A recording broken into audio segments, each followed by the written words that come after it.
కోట్లు దాటిన పన్నులు రాబడి 9 నెలల్లో ఇంత వసూలు ఇదే తొలిసారి. రాష్ట్ర మూలధనం ఏం 19,224 కోట్లు. గణాంకాలు విడుదల చేసిన కాదు. ఈ వార్తలు ఎంత దరిద్రంగా రాస్తారంటానికి సాక్ష్యం, నీచ పత్రిక అనడానికి సాక్ష్యం ఇది. అసలు వార్త చూడండి. అంటే ఇది హెడ్డింగ్ చూడగానే 1,00,000 కోట్లు వచ్చేసిందంటారా బాబు గారి హయాంలో, సూపర్ అనుకుంటాం కదా. అసలు సంగతి చూడండి. రాష్ట్రంలో తొలి 3 త్రైమాసికాల్లోనే పన్నులు రాబడి 1,00,000 కోట్లు దాటింది.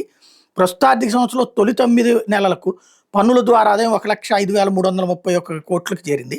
రాష్ట్ర చరిత్రలో ఎన్నడూ 9 నెలల కాలానికి ఈ స్థాయిలో పన్నులు రాబడి సాధించింది లేదు. జీఎస్టీ, స్టాంపుల రిజిస్ట్రేషన్ల ఫీజు రూపంలో వచ్చిన మొత్తం, భూమి శిస్తు, అమ్మకపు పన్ను, ఎక్సైజ్ సుంకం, కేంద్ర పన్నుల్లో రాష్ట్ర వాటా, ఇతర పన్నుల్ని కలిపి రాష్ట్ర పన్నుల రాబడిగా లెక్కిస్తారు.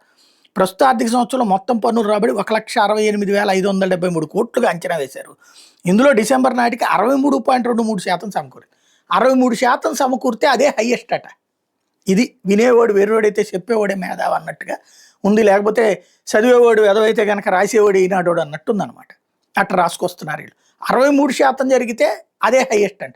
ఇంకోటి, రాష్ట్ర పన్నుల రాబడి అంటే రాష్ట్రానికి వచ్చినాయి. కేంద్ర పన్నుల వాటా చివరిలో లెక్కేసుకుంటారు, అవి ఎప్పుడూ వస్తుంటాయి. దాన్ని కూడా రాష్ట్ర పన్నుల వాటా కింద రాయడం అన్నటువంటిది వీళ్ళ మేధావిత్వానికి సజీవ సాక్ష్యం. అదే జగన్ టైంలో అయితే అది కట్ చేసి మీ దగ్గర తగ్గిపోయిందని చెప్తారనమాట.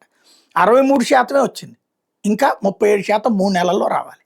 అది ఇప్పటికీ జనవరి సగం అయిపోయింది.